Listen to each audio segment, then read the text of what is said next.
ഭീഷണിക്ക് വഴങ്ങാതെ പുതിയ പ്രതിരോധ തന്ത്രവുമായി തായ്വാൻ സമുദ്ര അതിർത്തിക്ക് സമീപം ചൈനീസ് യുദ്ധവിമാനങ്ങളും നാവികസേനയുടെ കപ്പലുകളും നടത്തുന്ന പെട്രോളിംഗും നിരീക്ഷണങ്ങളും തായ്വാന് വലിയ സമ്മർദ്ദമാണ് നൽകുന്നത്.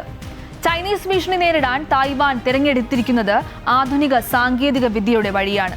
മുൻപ് വലിയ യുദ്ധക്കപ്പലുകളും വിമാനങ്ങളുമായിരുന്നുവെങ്കിൽ ഇപ്പോൾ ശത്രുവിന്റെ മടയിൽ കയറി അടിക്കാൻ കഴിയുന്ന വേഗതയേറിയ ഡ്രോണുകളാണ് പല രാജ്യങ്ങളുടെയും തുറുപ്പ് ചീട്ട്.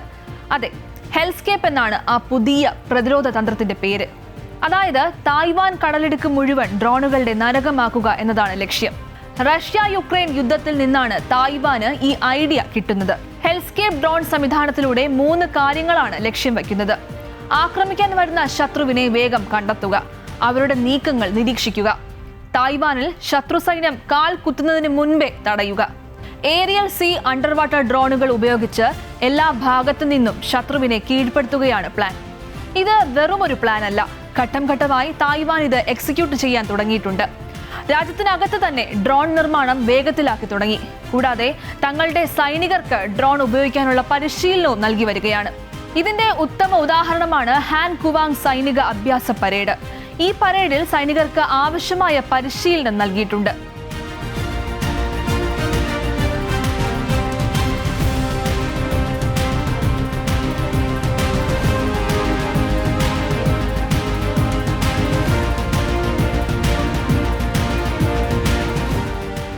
ഹെൽസ്കേപ്പ് എന്നത് ഒരു പുതിയ ആശയം മാത്രമല്ല, മറിച്ച് ആധുനിക യുദ്ധത്തിന്റെ ഭാവി കൂടിയാണ്.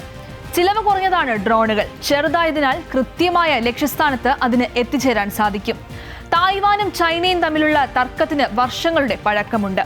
1683 ക്വിങ് രാജവംശം തായ്വാൻ പിടിച്ചടക്കിയ ചരിത്രമാണ് ചൈന ഇതിന് ആധാരമാക്കുന്നത്. തായ്വാൻ തങ്ങളുടെ അവിഭാജ്യ ഘടകമാണെന്നും ഇത് രാജ്യത്തിന്റെ ദേശീയ നയത്തിൽ ഉൾപ്പെട്ടതാണെന്നും ചൈന വാദിക്കുന്നു. 2030 ലോകത്തിലെ ഏറ്റവും വലിയ ഡ്രോൺ നിർമ്മാണ രാജ്യമായി മാറാനാണ് തായ്വാൻ ലക്ഷ്യമിടുന്നത്. അതിനായി ഓരോ മാസവും 1,00,000 ഡ്രോണുകൾ നിർമ്മിക്കാനാണ് പദ്ധതി. ഇതിൽ പകുതി ഡ്രോണുകളും മറ്റ് രാജ്യങ്ങൾക്ക് വിറ്റ് പണമുണ്ടാക്കും. ബാക്കി പകുതി തായ്വാൻ സ്വന്തം സൈന്യത്തിനായി ഉപയോഗിക്കും. ഇത്രയും വലിയ പദ്ധതിക്കായി അടുത്ത 5 വർഷത്തിനുള്ളിൽ $6.5 ശതകോടി തായ്വാൻ മാറ്റിവെച്ചിട്ടുള്ളത്. അങ്ങനെ ഡ്രോൺ നിർമ്മാണത്തിന്റെ ആഗോള ഹബ്ബായി മാറിയാണ് ചൈനയുടെ ഭീഷണിയെ നേരിടാനും ലോക വിപണിയിൽ ശക്തമാകാനും തായ്വാൻ ശ്രമിക്കുന്നത്.